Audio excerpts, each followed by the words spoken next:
Après avoir proposé il y a quelques mois un montage autour de la salle de cinéma, voici dans Blow Up un nouveau sujet sur le même thème, mais sous la forme d'un top 5.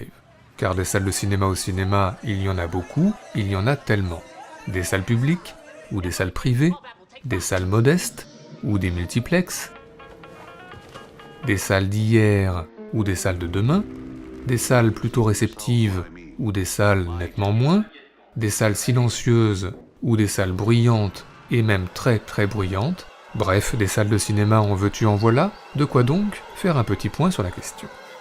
Alors tout d'abord, il existe un ensemble de courts-métrages commandés par le Festival de Cannes pour son 60e anniversaire, réalisés par de nombreux cinéastes prestigieux comme Youssef Chahine, Takeshi Kitano ou Lars von Trier, chacun évoquant à sa manière la salle de cinéma. Sinon, il existe quelques longs-métrages se déroulant entièrement dans une salle de cinéma, par exemple Goodbye Dragon Inn de Tsai Ming Liang, qui raconte la toute dernière séance d'un cinéma sur le point de fermer, et qui programme pour l'occasion Dragon Gate Inn de King Hu. Mais sinon, que fait-on dans une salle de cinéma au cinéma ? Eh bien tout d'abord, on se drague, à l'adolescence dans Mes petites amoureuses de Jean Eustache, ou dans L'argent de poche de Truffaut, avec un certain succès ou avec un peu moins de succès.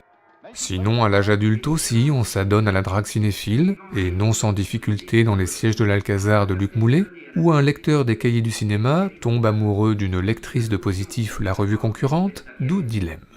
À part ça, Charles Denner, au cinéma, fétichise les jambes de l'ouvreuse dans L'homme qui aimait les femmes. Jean-Paul Belmondo et Gene Seberg, quant à eux, s'embrassent au cinéma dans À bout de souffle. Isabelle Adjani et Roman Polanski passent aux choses sérieuses dans Le Locataire, Elisabeth Moss dans Mad Men va un peu plus loin, et Jon Voight et Bob Balaban encore plus loin dans Macadam Cowboy, alors que sur l'écran est projeté un opportun film de science-fiction.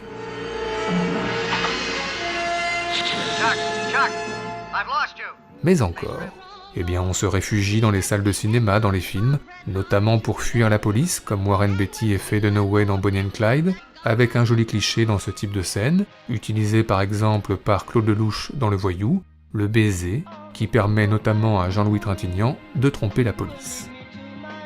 Sinon, la salle de cinéma est un repère de serial killer, c'est le tueur de la Cité de la Peur qui assassine une poignée de projectionnistes toujours au bout du fil. Oh attention chérie, ça va couper. C'est le tueur de Dernière séance de Laurent Achard, très fan du French Cancan de Jean Renoir. C'est le psychopathe à lunettes du Angoisse de Bigas Luna qui commet ses crimes dans une salle de cinéma. Ou c'est encore le tueur de Scream 2 qui officie dans une salle de cinéma remplie d'admirateurs.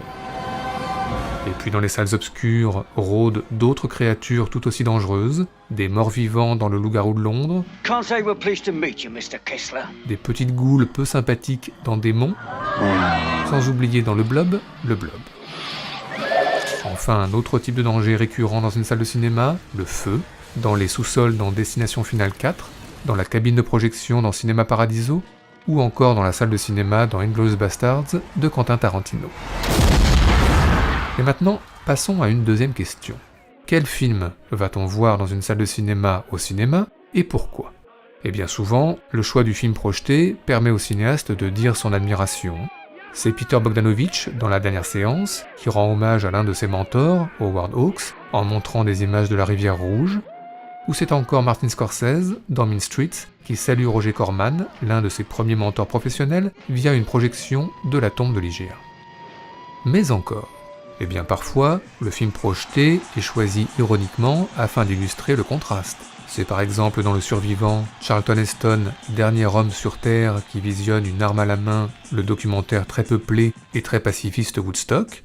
Et puis il y a le contraste cinéphile, par exemple la projection dans le film hollywoodien La Cité des dangers d'Un homme et une femme de Claude Lelouch, projection à laquelle s'ennuie fermement Burt Reynolds, ou encore dans le court-métrage des frères Cohen World Cinema, le cow-boy Josh Brolin, qui hésite entre une séance des climats ou de la règle du jeu. Well, these all pretty good movies? They're both excellent. What's this la règle du jeu? Sinon, évidemment, la plupart des films projetés soulignent la situation du personnage, et d'abord sous la forme de la métaphore. Dans The King of New York, des trafiquants de drogue vampirisent toute une ville et regardent donc le Nosferatu de Murnau. Ou encore, pour rester dans la thématique, les liens bien connus entre cinéma et vampirisme, synthétisés par cette séquence d'entretien avec un vampire. À part ça bien sûr, le rapport entre la salle et l'écran est souvent encore plus évident. C'est Johnny Depp, alias Dillinger, dans Public Enemies, qui s'identifie à Clark Gable dans L'ennemi public numéro 1. C'est cette séquence de Twister, où un extrait de Shining illustre la tempête qui s'abat sur le drive-in. C'est aussi le tueur de la cible, qui voit Boris Karloff sur l'écran, puis en vrai, et qui s'y perd un peu. Ou c'est encore dans 5e colonne d'Hitchcock, la fusillade à l'écran qui déborde dans la salle de cinéma. Enfin, on s'en voudrait de ne pas citer l'allusion cinéphile plutôt complexe. Dans L'Armée des 12 singes, remake de La Jetée, lui-même remake de Vertigo, Bruce Willis et Madeleine Stowe assistent logiquement à une projection de Vertigo avec un sentiment de déjà-vu. Et enfin, terminons par un peu d'absurde, à la fin de L'Antre de la Folie, Sam Neill qui se rend une projection de L'Antre de la Folie. Bref, si on ajoute le gag du sexe dissimulé dans un paquet de chips dans La Boom, et le même gag 2 ans plus tard avec Mickey Rourke dans Dinner, si on ajoute Robert De Niro fumant son cigare dans Les Nerfs à vif et Vincent Cassel fumant sa cigarette dans La Haine, si on ajoute le cinéma qui va en prison dans Les Évadés et les prisonniers qui vont au cinéma dans O Brother, sans oublier Pee-wee assistant à une projection de Pee-wee et Jacques Tati assistant à une projection de Mon oncle dans L'Illusionniste, et puis à peu près tout Moretti, et à peu près tout Fellini, et puis les projections anxiogènes de Frankenstein dans L'Esprit de la Ruche, et celle de Frankenstein s'est échappé dans Lolita, on peut dire que tout le monde au cinéma va au cinéma, même les officiers américains dans 1941, même les GI en Irak dans Jarhead, même Roger Rabbit dans Qui veut la peau de Roger Rabbit, et même les Gremlins dans Gremlins. Tout ceci nous a donc, comme d'habitude, donné des envies de classement. C'est donc parti pour notre traditionnel top 5 subjectif, celui de nos meilleures scènes se déroulant dans une salle de cinéma, au cinéma. Notre numéro 5 concerne Woody Allen, tant la salle de cinéma occupe une place importante dans ses films. C'est Mia Farrow qui assiste à presque toutes les projections de La Rose pourpre du Caire. C'est le final de Meurtre mystérieux à Manhattan qui refait derrière l'écran le final de La Dame de Shanghai. Ce sont également des projections du voleur de bicyclette dans Stardust Memories, ou de Casablanca au tout début de Tombe les filles et tais-toi. Et puis il y a Annie Hall, la longue attente pour aller voir Le chagrin et la pitié de Marcel Ophuls, en compagnie d'un cinéphile plutôt pénible. We saw the Fellini film last Tuesday. It is not one of his best. It lacks a cohesive structure.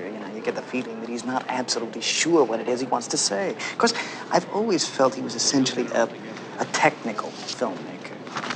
Granted, La Strada was a great film. Great in its use of negative imagery more than anything else. But that central cohesive core, that must lead through an artist's work, leading from one to the other. Screaming his opinions in my You ear. understand what I'm talking about? Like all that Juliet of the Spirits or Satyricon. I found it incredibly indulgent. He really is. He's one of the most indulgent filmmakers. He really is. Keyword here And is indulgent. without Notre numéro 4, de nombreux personnages au cinéma montent sur scène.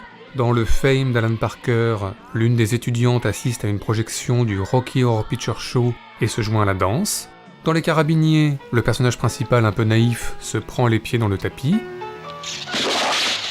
Et puis il y a bien sûr dans Arizona Dream d'Emir Kusturica, Vincent Gallo, très fan de Raging Bull. You're killing yourself the way you eat, you fat fuck. Look at you. What do you mean? I don't understand. What do you mean, kill you? Me? Kill me. Start here. Kill me first. Do me a fucking favor. Joey, that meant something. You mentioned Tommy, you mentioned Salvi, you mentioned you. Include you with them. You could have said anybody, but you said you and them. You really let this girl ruin your life. Look at you. She really did some job on you. You know how fucking nuts you are. Look what she did to you. You fuck my wife. What? You fuck my wife. Notre numéro 3, changeons de registre avec Donnie Darko de Richard Kelly. Jack Gyllenhaal assiste avec son ami à une projection d'Evil Dead et fait la plus étrange des rencontres.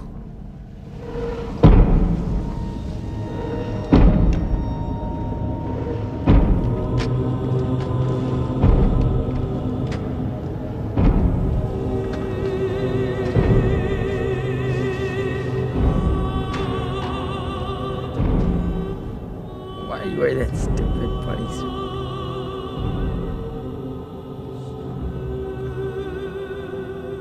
Why are you wearing that stupid man suit?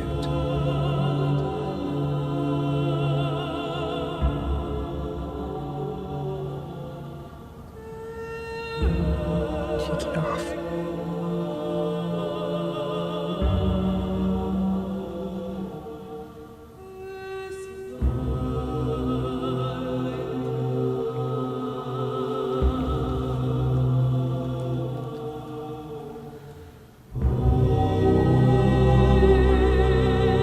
What happened to your eye?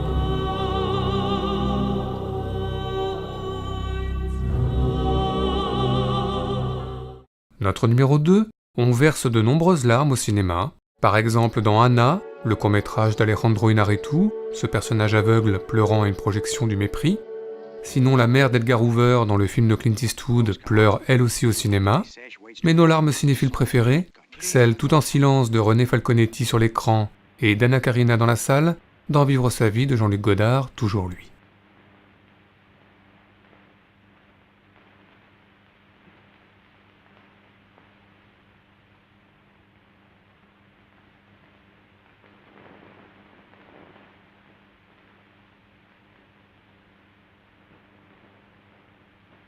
Enfin, nous tenions à terminer ce top 5 sur une note un peu plus gaie, peut-être pas un grand film, mais en tous les cas une grande scène, à la fin de Cinéma Paradiso. Jacques Perrin assiste à la plus belle des projections, tous les plans censurés dans son enfance rassemblés en un montage, le tout, cerise sur le gâteau, sur la musique d'Ennio Morricone.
Avec nos 30 années d'économie, nous nous sommes achetés un 2 pièces à Palavas-les-Flots.